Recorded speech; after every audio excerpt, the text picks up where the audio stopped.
आप सभी का मैं एग्जाम यूट्यूब चैनल पर।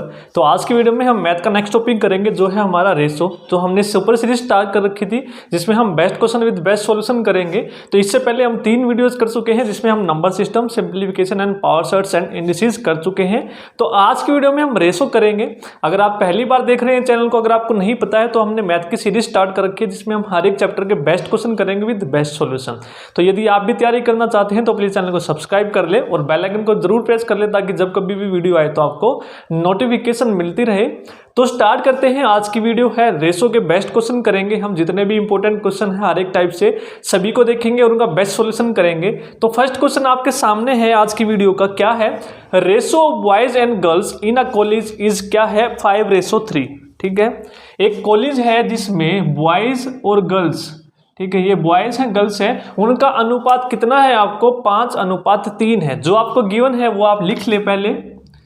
बॉयज 5 हैं और गर्ल्स जो हैं 3 हैं। उसके बाद क्या होता है, 50 जो लड़के हैं कॉलेज को छोड़ देते हैं और जो 50 लड़के हैं कॉलेज को ज्वाइन कर लेती हैं नई। उसके बाद जो उनकी रेशो का अनुपात है वो कितना हो जाता है? 9:7। तो आपको बताना है लड़के कितने हैं कॉलेज में। ठीक है, तो कैसे करेंगे? तो इस तरह के क्वेश्चन जब कभी भी आपको मिले कि आपको पहले अनुपात गिवन हो, उसके बाद कुछ छोड़ दे कुछ ज्वाइन कर ले, या दोनों छोड़ दे दोनों ज्वाइन कर ले, और उसके बाद जो नई रेशो हो वो आपको गिवन हो, तो इस तरह के क्वेश्चन आप जैसे हम करेंगे इस तरह से करेंगे। आप जो पहले की रेशो है उसको आप ऊपर लिख लेंगे कि जो पहले अनुपात था लड़के और लड़कियों का कितना था? 5:3। अब उसके बाद वो क्या बोलता है, जो 50 लड़के हैं वो छोड़ देते हैं। ठीक है, तो यानी कि जो छोड़ के जाए उसके साथ आप नेगेटिव साइन लगाएंगे। ठीक है, यदि दोनों छोड़े दोनों ज्वाइन करें दोनों सेम हो तो आपको साइन लगाने की जरूरत नहीं है। यदि एक छोड़ के जाए और एक आए उसमें तो आपको साइन लगाना पड़ेगा।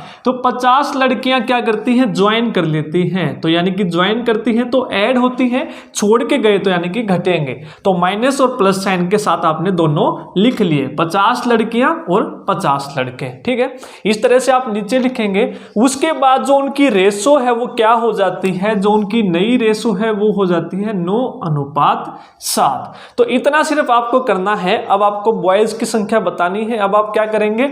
इन दोनों को क्रॉस मल्टीप्लाई करेंगे। 5×7 = 35 माइनस 9×3 = 27। ठीक है, इनको क्रॉस मल्टीप्लाई करके इनका अंतर निकाल लेंगे। 35 और 27 का अंतर कितना होगा आपका? 8। ठीक है, इसी तरह से इस नीचे वाली का लेंगे आप अंतर। ठीक है, 50 × 9 कितना होगा आपका? 450। माइनस में ये माइनस माइनस आपका प्लस हो जाएगा यहाँ पर, तो 5 यानी कि 50 × 7 कितना हो जाएगा आपका? 350। और ये कितना हो जाएगा आपका? 800। ठीक है, इन दोनों का अंतर कितना आया आपका? 800। ऊपर वाली की वैल्यू आई आपकी 8। तो यानी कि 8 की वैल्यू आपकी आ गई 800। इन दोनों को इक्वेट कर देंगे। अब 8 की 800 है तो 1 की वैल्यू कितनी आएगी? 100।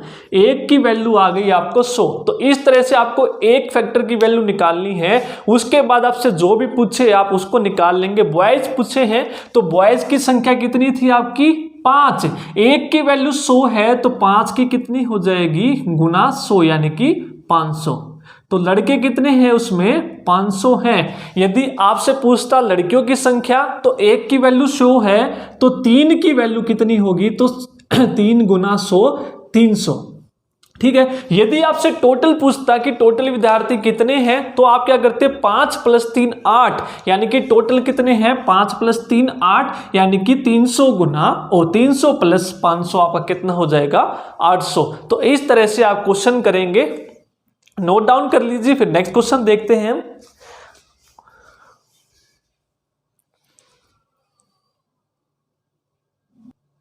नेक्स्ट क्वेश्चन है आपका, when a particular number is subtracted from 7, 9, 11 और 15 the resulting number are in the proportion the number to be subtracted. क्या है आपको बताना है कि 7, 9, 11, 15 में से एक नंबर घटाया जाता है। तो वो नंबर घटाने के बाद क्या होता है? घटाने के बाद जो संख्याएं आती हैं वो क्या होती है? समान अनुपात में हो जाती हैं। तो जो नंबर घटाया गया है वो आपको बताना है। तो इसके मेथड में आपको 2 बताऊंगा, जो बेस्ट लगे आपको बताऊंगा कि कौन सा आपको मेथड कब लगाना है। यदि आपसे सिंपल पूछे कि कौन सा नंबर घटाएं तो आप कोई भी दोनों में से मेथड यूज कर सकते हैं। जैसे अब आप देखेंगे 7 में से मान लो हम ने इन सभी में से एक x नंबर जो है वो घटाया। ठीक है, 500 चारों नंबर में से हमने x नंबर घटा दिया, ठीक है। अब घटाने के बाद जो संख्याएं आई ये क्या होती है, प्रोपोर्शन में यानी कि समान अनुपात में होती हैं। तो समान अनुपात का मतलब क्या होता है, मान लो ये a b c d है तो a बाय b किसके बराबर होता है, c बाय d। तो ये आपका क्या होता है, समान अनुपात, ठीक है। समान अनुपात यानी कि इक्वल रेशो में ये होते हैं, ठीक है। तो ये क्या होगा, a आपका ये है, b आपका ये है, C आपका 11 माइनस एक्स है और 15 माइनस एक्स है। x नंबर आपने घटा दिया, घटाने के बाद ये चारों नंबर क्या हो गए, प्रोपोर्शन में हो गए। अब आपको इस x की वैल्यू निकालनी है, या तो आप इसको क्रॉस मल्टीप्लाई करो, जो आपकी इक्वेशन बनेगी इसको सोल्व करो। तो इतना टाइम आपके पास नहीं है, इस तरह से आपको नहीं करना है। तो अब आपने ये क्वेश्चन लिख लिया। अब आप देखेंगे जो आपके ऑप्शन है 1 2 3 और 5, ठीक है। इनमें से कौन सी वैल्यू है, यानी कि वो x की तो वैल्यू निकालनी है आपको। x की वैल्यू या तो 1 हो सकती है या 2 हो सकती है या 3 हो सकती है या 5। तो हम वैल्यू पुट करके देख लेते हैं जल्दी से जल्दी। यदि हम मान ले x की वैल्यू 1 है, तो यदि आप x की वैल्यू 1 पुट करो तो 7 माइनस 1 क्या हो जाएगा, 6। जल्दी से आपको चेक करना है, 1 माइनस करेंगे तो 9 माइनस 1 8, 11 में से 1 माइनस करेंगे 10 और ये आप करेंगे 14। तो आप इसको देखेंगे 5/7 क्या 6/8 के इक्वल होता है। यदि इसको और छोटा बनाएं तो 3/4। तो ये समान अनुपात में नहीं है, यानी कि 1 वैल्यू मेरी नहीं हो सकती।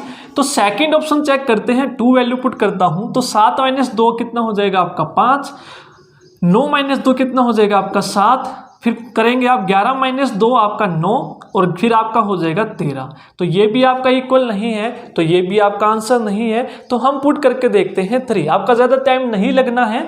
तो आप देखेंगे 7 माइनस 4 करेंगे आप और 3 करेंगे तो 4, 9 में से 3 माइनस करेंगे तो 6, यहाँ पर 3 पुट करेंगे तो 8, फिर नीचे 3 पुट करेंगे तो आपका 12।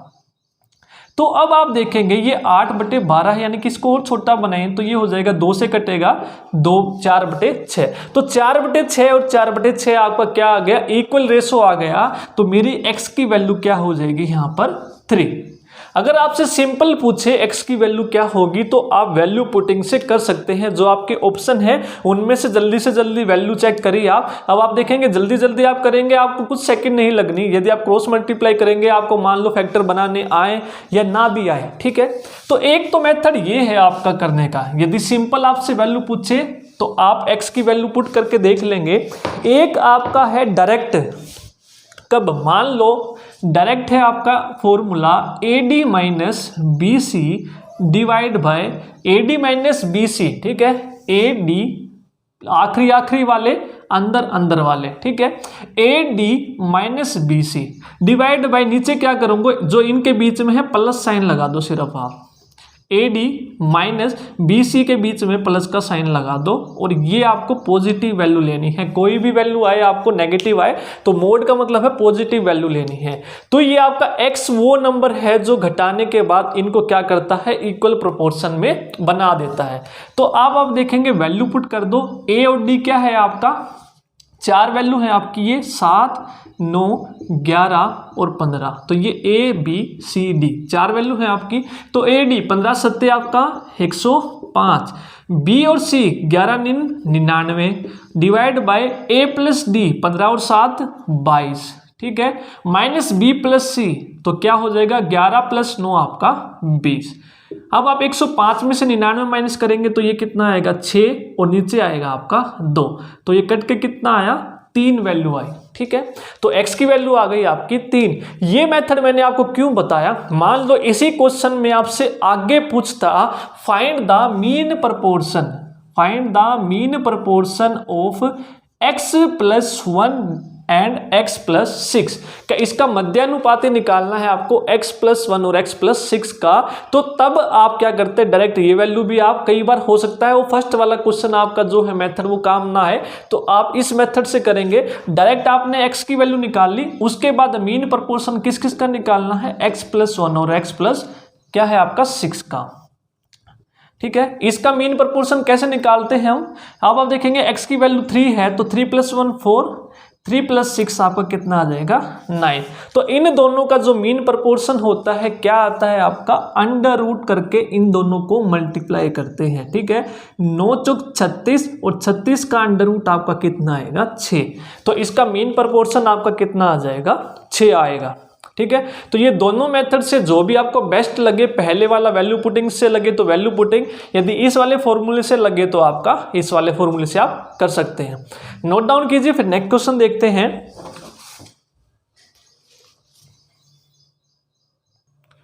नेक्स्ट क्वेश्चन है आपका, the ratio of two numbers is 3:4। दो संख्याएं हैं, उनका अनुपात कितना, आपको 3:4 है और उनका जो HCF है वो 15 है। आपको सम निकालना है दो संख्याओं का। तो वेरी इजी क्वेश्चन है। आप इस तरह के क्वेश्चन कैसे करेंगे, जो भी आपको रेशो गिवन है वो लिख लेंगे, ये पहली संख्या ये दूसरी संख्या। ठीक है, दो संख्याओं का अनुपात कितना है 3:4। उसके बाद जो उनका HCF है वो आपको कितना गिवन है 15। ठीक है, तो आपको दो संख्याओं का सम निकालना है, रेशो गिवन है और HCF। तो जब कभी भी आपको रेशो गिवन है और HCF गिवन है तो फर्स्ट नंबर यानी कि और सेकेंड नंबर, तो जो संख्याएं हैं वो आप कैसे निकालेंगे, पहला जो अनुपात है उसको HCF से गुना करेंगे, दूसरा अनुपात है उसको HCF से गुना करेंगे, तो दोनों आपकी संख्याएं आ जाएंगी 15×3 45 और 15×4 60। तो इस तरह से करेंगे, आपको कुछ नहीं करना। जो HCF है उस HCF को पहले अनुपात से 15×3 45 और दूसरे अनुपात से 15×4 60, तो ये आपको दोनों संख्याएं दे देगा। तो दो संख्याएं आ गई आपके पास। अब जो भी आपसे पूछा है, यदि आपसे सम पूछा है तो सम, डिफरेंस पूछा है तो डिफरेंस, स्केयर पूछा है तो square. Sum of two numbers, तो 45 + 60 कितना हो जाएगा आपका 105। तो सिर्फ इतना आपको करना था। यदि दो संख्याओं का अनुपात आपको गिवन है और HCF गिवन है तो उस HCF को गुना कर देंगे आप रेशो से, तो दोनों संख्याएं आ जाएगी और उनको आप क्या कर देंगे, आप ऐड कर देंगे। ठीक है, अगर आपको वीडियो पसंद आ रही है, हमारा पढ़ाया हुआ पसंद आ रहा है, तो प्लीज़ वीडियो को लाइक ज़रूर कीजिए और ज़्यादा से ज़्यादा ज़रूर शेयर कीजिए वीडियो को। नोट डाउन कीजिए, फिर नेक्स्ट क्वेश्चन देखते हैं।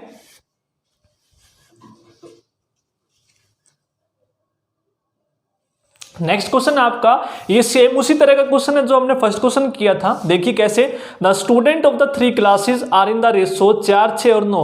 जो 3 क्लास में जो विद्यार्थी हैं उनका अनुपात आपको गिवन है 4, 6 और 9। ठीक है, उसके बाद क्या किया जाता है, हर एक कक्षा में 12 स्टूडेंट बढ़ा दिए जाते हैं। पहली में भी, दूसरी में भी, तीसरी में भी, तीनों में 12-12 बढ़ा दिए जाते हैं।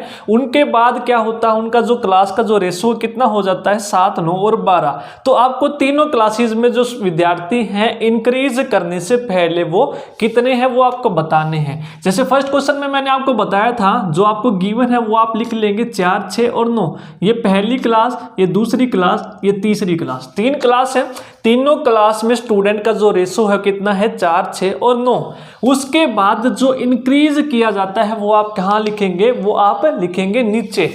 प्रत्येक में इंक्रीज होते हैं, यानी कि तीनों में +12 +12 +12। तो मैंने आपको बताया था यदि तीनों में इंक्रीज हो तो साइन आप नहीं लिखेंगे, तीनों में डिक्रीज हो तो आप साइन नहीं लिखेंगे। यदि उल्टे हो, एक में इंक्रीज एक में डिक्रीज, तो आप साइन लिखेंगे। ठीक है, तो तीनों में इंक्रीज हो रहे हैं तो साइन लिखने की जरूरत नहीं है। अब 12-12 इंक्रीज करने के बाद जो नई रेशो है वो कितनी हो जाती है आपकी 7, 9 और 12। ठीक है, पहले विद्यार्थी थे ये 12-12 बढ़ा दिए हर एक में, बढ़ाने के बाद जो नई रेशो है वो कितनी हो गई 7, 9 और 12। ठीक है, तो नई जो रेशो है वो कितनी आ गई न्यू, और ये थी आपकी ओल्ड रेशो। ठीक है, तो आपसे पूछा है इंक्रीज करने से पहले, ये इंक्रीज करने के बाद की रेशो है, पहले की रेशो आपकी ये है। ठीक है, तो अब आप कैसे करेंगे, सर पहले तो आपने बताया था 2 रेशो थी तो 3 रेशो है, तो कैसे करें, कोई नहीं, कोई भी 2 ले लो आप, पहली दूसरी ले लो या फिर दूसरी तीसरी ले लो या पहली तीसरी ले लो, कोई भी 2 लेके चलो और क्वेश्चन अपना सोल्व कर लो। ठीक है, हम ले लेते हैं पहली 2, पहली और दूसरी, वही मेथड, इन दोनों को क्रॉस मल्टीप्लाई करो। ठीक है, आर पार गुना करो और माइनस करो। 9 चौक 36 -7 6 42। ठीक है, आपको नेगेटिव साइन नहीं लेना है, सिर्फ अंतर देखना है। 9 चौक 36 -42, यानी कि 42 और 36 में कितने का अंतर आएगा 6 का, माइनस साइन नहीं लेना है।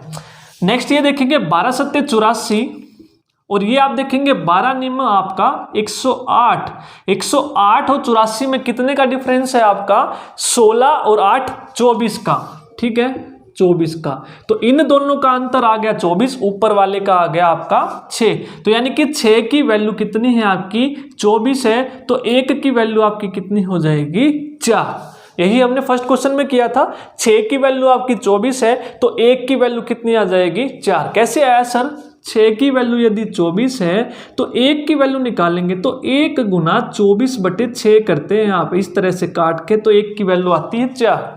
अब आपसे जो पूछा है number of student in 3 classes, ठीक है, तो बिफोर इंक्रीज ये थे 3 क्लासेस में है, पहली में 4, दूसरी में 6, तीसरी में कितने 9, तीनों को ऐड करेंगे 6 और 4 10 और 9 19, यानी कि तीनों कक्षाओं में जो स्टूडेंट है वो कितने हैं 19 है, ठीक है 19 है। तो 19 को गुना करेंगे, 1 की वैल्यू 4 है तो 19 की वैल्यू कितनी हो जाएगी 19 गुना 4 यानी कि 76, ठीक है। तो ये आपका आंसर होगा। यदि वो पूछता पहली कक्षा में तो 4 गुना 4 करते 16, यदि पूछता दूसरी कक्षा में कितनी है तो 4 गुना 6 करते 24, यदि वो पूछता तीसरी कक्षा में तो 9 गुना 4 करते तो 36। जो भी आपसे पूछे वो आप निकाल देंगे, ठीक है। आई होप अब तो आपको क्लियर हो गया होगा ये जो मेथड है आप कैसे अप्लाई करेंगे।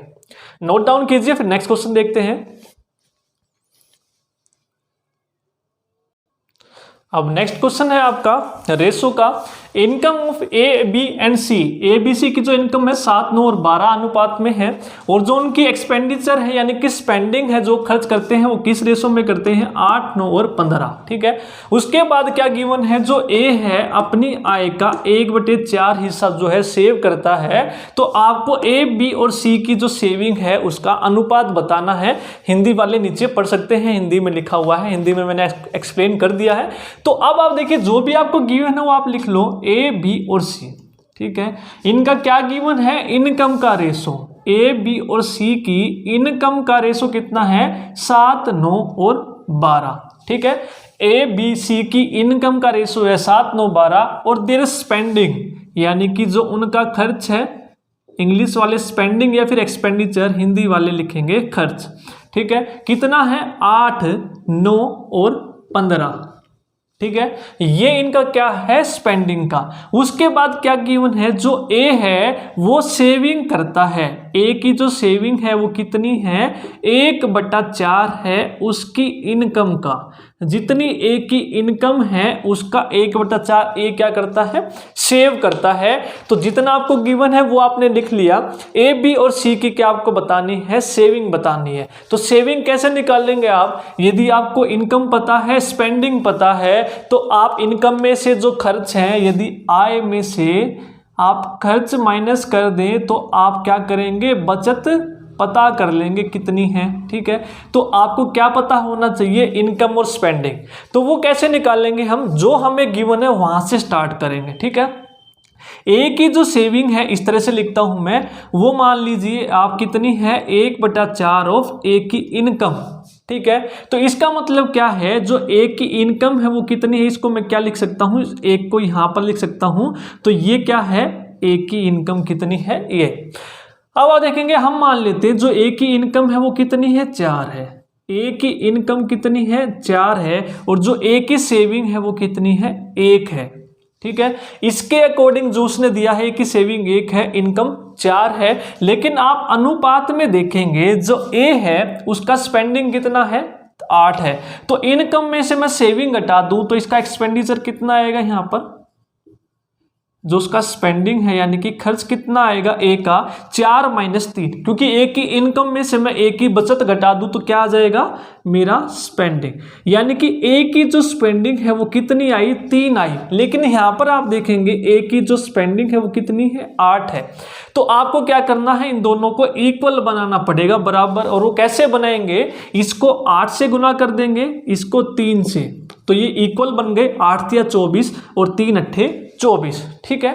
तो ये इक्वल बन गया, लेकिन आप देखेंगे आपने इसको 8 से गुना कर दिया तो आपको इसको भी 8 से गुना करना पड़ेगा और इसको भी 8 से गुना करना पड़ेगा, ठीक है, क्योंकि ये रेशो है, हमने अपनी तरफ से माना है, ये 4 और 1 मान लिया हमने। अब इसको अनुपात में है ये तीनों, इसको 3 से गुना किया है तो ये भी 3 से करना पड़ेगा, ठीक है। ये तीनों आपको 3 से गुना करने पड़ेंगे तभी इनकी अनुपात वो बनी रहेगी, ठीक है। इतना समझ में आ गया सबको। अब आगे चलते हैं। अब आगे हम क्या कर सकते हैं, ए की जो सेविंग है वो तो हमने बराबर बना दी, 8 या 24, 8 या 24। लेकिन आप देखेंगे जो ए की इनकम है यहाँ पर आपको 7 मिलेगी, लेकिन यहाँ पर कितनी है ए की इनकम, वो आपको मिलेगी 4 गुना 8 32 है, ठीक है। कितनी है वो 32 है। तो आप क्या करेंगे, अब इसको इसके इक्वल बनाना पड़ेगा। आपने पहले तो एक्सपेंडिचर इक्वल बनाया, अब आप इनकम को क्या करेंगे, इक्वल बनाएंगे। तो क्या करेंगे, 4 गुना 8 यानी कि 32, इसको 32 से गुना करेंगे और इसको 7 से गुना करेंगे तो इनकम भी बराबर हो जाएगी। तो 8 चौक 32 गुना 7, देखेंगे 32 गुना 7 है, ये भी 32 गुना 7 है, तो ये भी हमारी इक्वल हो गई। लेकिन आप देखेंगे आपने इसको 7 से गुना किया तो इसको भी 7 से गुना करो, इसको भी 7 से गुना करो, ठीक है, ताकि ये बनी रहे हमारी प्रोपोर्शन। तो इसी तरह से इसको भी 32 से गुना करो और इसको भी 32 से गुना करो। जिसको समझ में नहीं आया 1 से 2 बार देखेंगे आपको समझ में आ जाएगा, वेरी इजी है। एक बार आपको मुश्किल लगेगा, लेकिन आपको समझ में आ गया तो बड़े से बड़ा क्वेश्चन आप जल्दी से जल्दी सोल्व कर लेंगे, ठीक है। अब आपको कुछ नहीं करना, सारी जो है आपकी इक्वल बन गई। कैसे, अब आप देखेंगे 8 या 24, अब आप देखेंगे जो आपकी ये थी स्पेंडिंग थी कितनी हो गई, 8 या 24 थी, लेकिन आपने इसको 7 से गुना यहाँ पर दोबारा कर दिया तो इसको भी दोबारा 7 से गुना करेंगे, ठीक है। तो अब आपकी स्पेंडिंग भी इक्वल होगी। जितनी बार करेंगे आप उतनी बार क्या करेंगे, इसको उतना ही कर लेंगे। अब आप देखेंगे हर एक चीज आपकी इक्वल होगी, सिर्फ आपको जो गिवन है ना उसकी देखनी है, उसकी बराबर बनानी है। एक ही स्पेंडिंग अब आप देखेंगे 8 गुना 7 गुना 3, 8 गुना 7 गुना 3 इक्वल हो गई। अब हमें कुछ करने की जरूरत नहीं है। एक बार इनकम और चेक कर लेते हैं। एक की इनकम 4 गुना 8 गुना 7 यानी कि 32 गुना 7, तो 32 गुना 7 ये भी हमारी इक्वल होगी।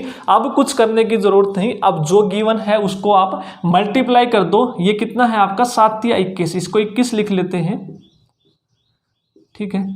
अब इसको मल्टीप्लाई करके अब जो रेशो आया है अब वो आपको लिखना है यहाँ पर, ठीक है। अब आप देखेंगे 21 गुना 8 कितना होगा आपका, कहाँ पर लिखते हैं, यहाँ पर लिख लेते हैं। 7 या 21 और 21 अट्ठे कितना होता है आपका 168, ठीक है। 7 या 21 और 21 गुना 9 कितना होता है आपका 21 गुना 9, ये होगा आपका 198 और 21 गुना 15, 21 गुना 15 कितना होगा 15 दूनी 30 और 15 315। तो ये आ गया आपका ए की स्पेंडिंग, बी की स्पेंडिंग और बी की और सी की स्पेंडिंग, ठीक है। कितनी आ गई आपकी 168, 9 दूनी 18, सॉरी 189, ठीक है, 189 और 315। सेम अब इसी तरह से 32 को इससे गुना करेंगे, 32 सत्ते करेंगे तो 7 दूनी 14 और 21 यानी कि 224, और इसको करेंगे 32 को 9 से, 9 दूनी 18, 1 288 और 32 को 12 से करेंगे तो आपका कितना आ जाएगा 32 320, 320 और 64 384, ठीक है। ये आपका आ गया गुना करने के बाद, यानी कि आपको तीनों की इनकम पता लग गई और तीनों की स्पेंडिंग पता लग गई, ठीक है। ये था, आपको सिर्फ ये निकालना आ गया आपको। अब आपसे वो कुछ भी पूछ ले आप आसानी से कर लेंगे, ठीक है। कितना आ गया आपका 224, 288 और 384। अब आपसे क्या पूछा है, यदि वो पूछता आपसे ए की इनकम बताए, ए की इनकम आप बता देंगे 224। यदि वो पूछता बी की इनकम, यदि वो पूछता सी की इनकम, तो आपका डायरेक्ट आंसर हो जाता। लेकिन आपसे पूछा क्या है, ए बी सी की जो है सेविंग, तो सेविंग कैसे आएगी, तो सेविंग आएगी भाई इनकम में से स्पेंडिंग माइनस करके, आय में से खर्च घटा के। तो 224 में से 168 माइनस करेंगे तो कितना आएगा आपका, ठीक है, 224 168 ये आपको माइनस करना है। फिर 288 और आपका 189 ये आपको माइनस करना है। फिर 384 और आपका कितना है 315 ये माइनस करना है। तो ए बी और सी की आपके पास क्या आ जाएगी सेविंग। तो ये कितना आ जाएगा आपका तीनों को माइनस करके 56, 99 और 69। 56, 99 और 69 ठीक है, ये आपका आंसर आ जाएगा। आई होप आपको समझ में आ गया होगा। यदि आपको समझ में नहीं आया एक बार बैक करके देखेंगे, 1 से 2 बार देखेंगे आपको क्लियर आ जाएगा। ठीक है, तो इसमें खेल था सिर्फ आपको ये जो रेशो है वो आपको इक्वल बनानी थी। अगर आपको यहाँ पर बी की गिवन होती तो आप बी की लेकर चलते, यदि आपको सी की गिवन होती तो आप सी की लेकर चलते। ठीक है, अब इसको जिससे गुना किया उसको तीनों से करो, अब इसको जिससे किया ऊपर वाली को उसको तीनों से करो। ठीक है, ताकि हमारी जो रेशो है वो बनी रहे। नोट डाउन कीजिए, फिर नेक्स्ट क्वेश्चन देखते हैं। नेक्स्ट क्वेश्चन है, एक बैग में 3 तरह के सिक्के हैं, 1 रुपये, 20 पैसे और 25 पैसे के, और उनका जो अनुपात है वो है 3, 8 और 20। जो बैग में जो वैल्यू है यानी कि जो मनी है वो कितने हैं 372 रुपये हैं। तो आपको जो सिक्के हैं उसकी संख्या निकालनी है, क्या होगी। तो कैसे करेंगे, जो सिक्के हैं कॉइन्स वो आप लिखेंगे यहाँ पर कितने रुपए के हैं, 1 रुपये के हैं, 20 पैसे के हैं और 25 पैसे के हैं। जो भी आपको कॉइन गिवन है सबसे पहले आप वो लिखेंगे। इस तरह के वेरी इंपॉर्टेंट क्वेश्चन है आपका ये कॉइन्स का। हर एक रेशो का अगर जब भी क्वेश्चन आएगा तो ये क्वेश्चन जरूर पूछा जाता है आपका। इनकी जो वैल्यू है कितनी है, इन बैग 3 टाइप्स ऑफ कॉइन्स, 1 रुपया, 50 पैसे और 25 पैसे। वो कितनी रेशो में है ये 3, 8 और 20। इनकी जो रेशो है कॉइन्स की वो कितनी है 3, 8 और 20, और उनकी जो टोटल वैल्यू है 372 है। तो आपको सिक्के बताने हैं। ठीक है, तो आप क्या करेंगे अपने अकॉर्डिंग वैल्यू निकाल लेंगे। हमें नहीं पता भाई अभी सिक्के कितने हैं, तो हम अपने अकॉर्डिंग वैल्यू निकाल लेते हैं। तो जो वैल्यू हमारे अकॉर्डिंग आएगी उस वैल्यू को 372 बनाएंगे। तो कैसे, अब आप देखेंगे 1 रुपये के कितने क्वाइन हैं, हम मान लेते हैं 3 ही क्वाइन है। 1 रुपये के यदि 3 क्वाइन है तो कितने रुपए होंगे, तो यहाँ पर आ जाएगा अमाउंट। तो अमाउंट कैसे आएगा आपका, क्वाइन को रेशो से गुना कर देंगे। ठीक है, ये नंबर्स ऑफ रेशो हैं कि जो उनकी नंबर है वो किस अनुपात में है। यदि मैं बोलूं ये 1 रुपया, ये 1 रुपया, ये 1 रुपया, तो 1 रुपये के 3 सिक्के हैं तो टोटल कितने रुपए हो गए, ये 3 रुपये हो गए। ठीक है, ये हो गए आपके 3 रुपये। इसी तरह से 50 पैसे के 8 सिक्के हैं तो 50 गुना 8 तो कितने हो जाएंगे 400 पैसे हो जाएंगे। ठीक है, ये आपके रुपए थे, ये आपके पैसे हो गए। अब 25 गुना 20 कितना हो जाएगा 500 पैसे। ठीक है, अब इनकी जो यूनिट है सबको बराबर रखो। कैसे, ये रुपए में है ये पैसे में है, तो पैसे को रुपए में बदलने के लिए 100 से भाग करोगे तो ये कितना हो जाएगा 4 रुपये, और ये कितना हो जाएगा 5 रुपये। 500 को 100 से भाग करोगे, क्यों करेंगे, क्योंकि 1 रुपये में 100 पैसे होते हैं, 100 से भाग किया तो ये हमारे पास रुपए आ गए। अब हमारे अकॉर्डिंग कितने आए 4 और 3 7 और 5 12। हमारे अकॉर्डिंग है भाई बैग में 12। ठीक है, जो हमने सिक्के थे वो यही मान लिए कि भाई 3, 8 और 12 हैं और हमारे अकॉर्डिंग 12 रुपए आ गए। ठीक है, लेकिन गिवन कितने हैं, उसमें कितने रुपए हैं, उसमें रुपए तो भाई 372 हैं। ठीक है, तो 12 को 372 कैसे बनाएंगे, तो 12 तिया 36 और 12 एकम 12, तो यानी कि 12 को 31 से गुना करेंगे तो जो संख्या थी वो हमारी आ जाएगी। ठीक है, कितनी आ जाएगी 12 गुना 31 372 रुपये हो गए।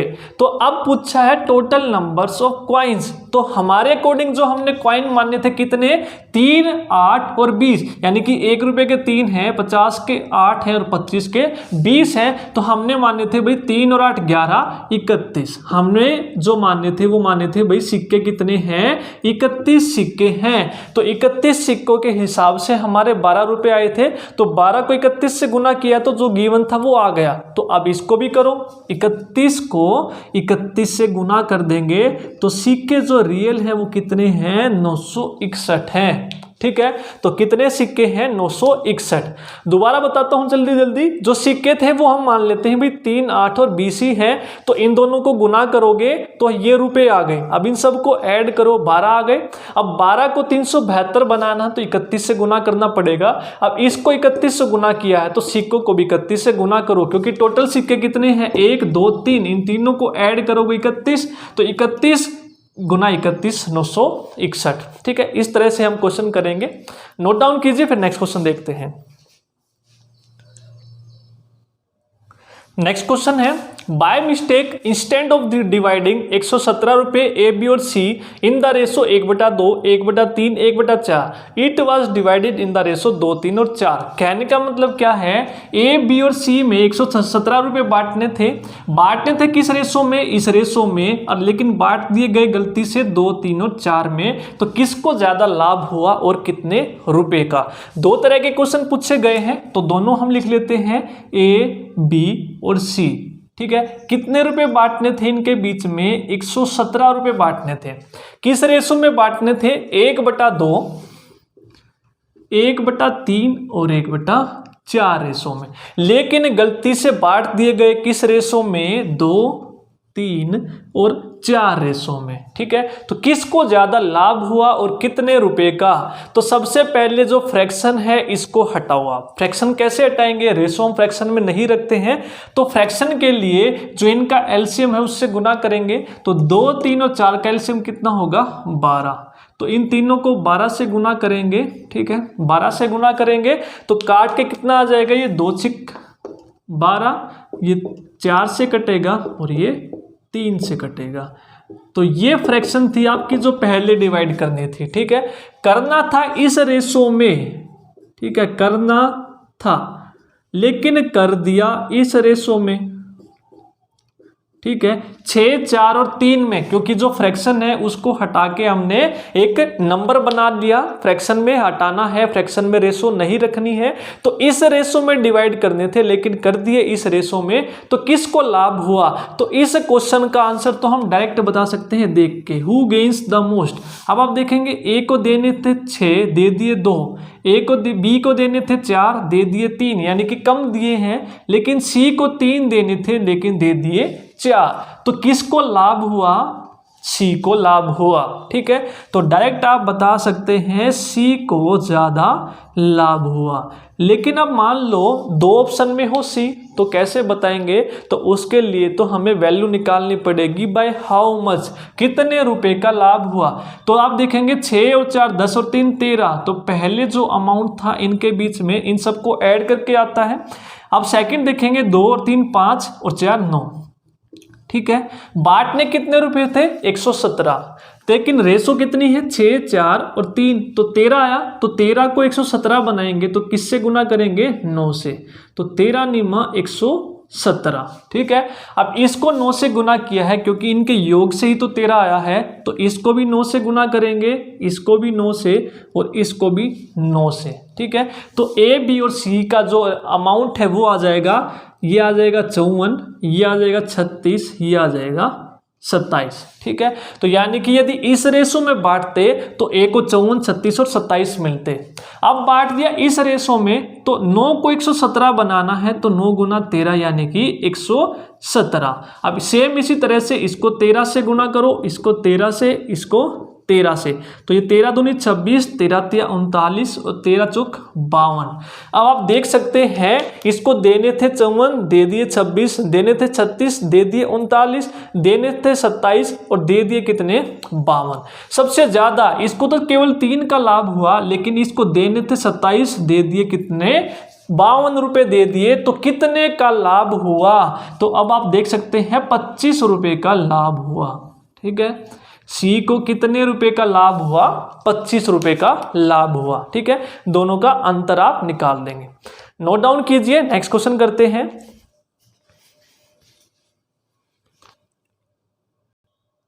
नेक्स्ट क्वेश्चन है A/B CD और EF का जो रेशो है वो कितना है 1/2।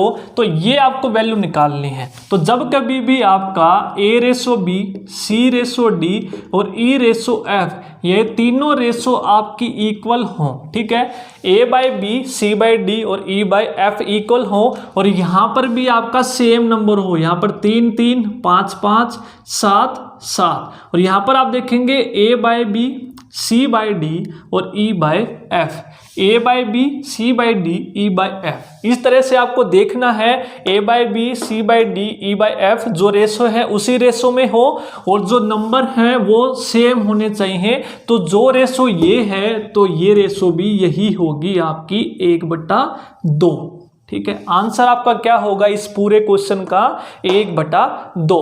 केवल आपको 1 सेकंड लगेगी चेक करने में। यदि ये रेशो 3/2 होती तो इसका आंसर भी 3/2, यदि ये 5/2 होती तो इसका भी 5/2। तो सिर्फ आपको इतना देखना है जो नंबर है 1 2 और 3 पोजीशन पर ऊपर नीचे सेम हो और ये जो रेशो है ये आपकी इसी के इक्वल होनी चाहिए। तो जो इस रेशो का आंसर होगा वही इसका भी आंसर होगा।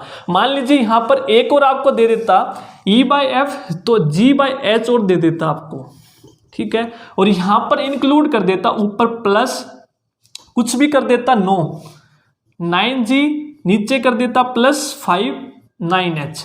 तो अब आप देखेंगे ऊपर 9 है यहाँ भी 9 है, G/H रेशो में ही है। यदि ये और इंक्लूड कर देता तो तब भी आपका आंसर यही रहता 1/2, ठीक है। तो ये ध्यान रखना है आपको, नोट डाउन कीजिए। नेक्स्ट क्वेश्चन करते हैं। नेक्स्ट क्वेश्चन है आपका, क्वेश्चन ज़्यादा बड़ा है लेकिन करने में बिल्कुल आसान है, समझेंगे तो जल्दी होगा। देखिए मैं हिंदी में बोल देता हूँ, जो हिंदी मीडियम वाले हैं जगह नहीं थी इसलिए हिंदी में नहीं लिख पाया। A person order 4 shirts of brand ए, यानी कि 2 ब्रांड की शर्ट हैं, ठीक है, आपके ब्रांड हैं ए और बी, यहाँ पर लिखते हैं आपके 2 ब्रांड हैं। कौन कौन से ब्रांड हैं आपके ए बी, एक ब्रांड ए है और एक आपका ब्रांड जो है बी है, ठीक है। 2 शर्ट ऑर्डर करता है एक पर्सन ब्रांड ए की और ब्रांड बी की, ठीक है। उसके बाद आप देखेंगे the price of 1 shirt of brand A was twice that of brand B. जो ब्रांड ए है आपका उसका जो प्राइस है, ठीक है, जो ब्रांड है उसका जो प्राइस है वो कितना है, ब्रांड ए का जो प्राइस है ब्रांड बी से दुगना है। मान लीजिए अगर ब्रांड ए का जो है उसका 1 रुपये है तो ब्रांड बी का 1 है तो वो ए का कितना हो जाएगा 2, यानी कि इसका दुगना। यही उसने बोला है price of 1 shirt of brand A, brand ए की 1 शर्ट का जो प्राइस है बी से दुगना है, ठीक है। तो उसने खरीदी कितनी, ब्रांड ए की तो उसने खरीदी 4 और ब्रांड बी की उसने खरीदी सम शर्ट, हमें नहीं पता कितनी खरीदी, सम हम मान लेते हैं x खरीदे। उसके बाद वो बोलता है जब ऑर्डर एग्जीक्यूट किया जाता है, जब ऑर्डर उसका दिया जाता है यानी कि उसको भाई, तो वो क्या करता है, ब्रांड जो ए है और जो ब्रांड बी है उसका जो है it was found that the number of brand A has been interchanged, ठीक है। जो ब्रांड का जो ऑर्डर है वो आपका क्या हो जाता है, इंटरचेंज हो जाता है। यानी कि यदि पहली जो शर्ट थी 4 थी तो वो क्या करता है, इसको 4 दे देता है और सम शर्ट यानी कि अभी हमें नहीं पता वो कितनी थी, ये उल्टा हो जाता है ऑर्डर, ठीक है। प्राइस वही रहता है आपका दुगना, ठीक है, ठीक है। क्वेश्चन दोबारा बताता हूं, ब्रांड ए की 4 शर्ट ऑर्डर करता है एक आदमी और कुछ शर्ट यानी कि एक्स मान लेते हैं हम, कुछ शर्ट ब्रांड बी की। जो ब्रांड ए का जो प्राइस है वो कितना है, बी से दुगना है, ब्रांड ए का बी से दुगना है। लेकिन जब ऑर्डर दिया जाता है तो वो जो ऑर्डर है शर्ट्स का वो उल्टा हो जाता है, बी का 4 हो जाता है और ए का एक्स हो जाता है। तो इसकी वजह से जो अमाउंट है वो 40% इंक्रीज हो जाता है। तो आपको बताना है ratio of number of brand A shirt, जो ब्रांड ए और बी की जो रेशो है ओरिजिनली वो क्या है, ठीक है। ये क्वेश्चन था। अब आप देखिए ब्रांड ए की यदि 4 शर्ट करें, हम प्राइस मान लेते हैं बी, ए का 2 रुपये है, बी का 1 रुपये है, तो अमाउंट कितना आ जाएगा, अमाउंट टोटल अमाउंट।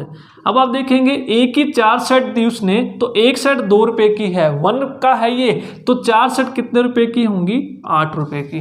ठीक है, एक्स सेट करता है तो एक सेट 1 रुपए की है, तो एक्स कितने रुपए की होंगी, 8 प्लस एक्स। तो ये अमाउंट आ गया अगर ये ऑर्डर प्लेस करता। अगर ये ऑर्डर प्लेस करता तो ये होता 2x प्लस 4। ठीक है, कुछ नहीं करना, इन दोनों को गुना कर देंगे, अमाउंट आ जाएगा।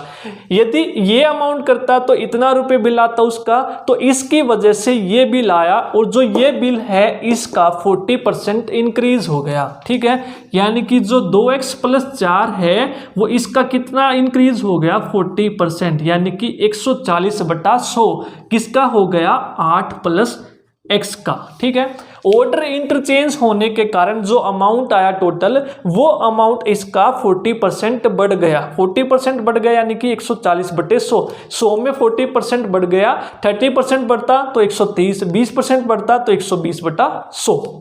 ठीक है, अब जो कटता है उसको काट देंगे, 20 सत्ते 20 पंजे। ठीक है, इसकी गुना यहाँ करेंगे, 5 दूनी 10 प्लस 20 इज इक्वल टू 8 सत्तू 56 प्लस 7x। ठीक है, इधर लेके जाएंगे आप 10x, इधर रखेंगे 10 में से 7 3x, और ये आपका कितना आ जाएगा, 36।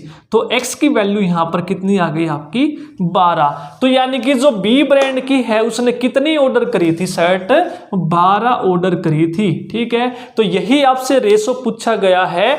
ओरिजिनल ये था, ये तो इंटरचेंज करने के बाद है, तो ओरिजिनल ए और बी का कितना रेशो है, 4:12। कितना है, 4:12, या फिर हम कह सकते हैं 1:3, काट के 4 दिया 12। तो आपका आंसर क्या आ जाएगा यहाँ पर, 1:3। ठीक है, तो ये थे आपके रेशो के क्वेश्चन। आई होप अगर आपको वीडियो पसंद आई होगी, तो आज की वीडियो में इतना ही। नेक्स्ट वीडियो में मिलते हैं हम नेक्स्ट टॉपिक के साथ। ठीक है, थैंक यू।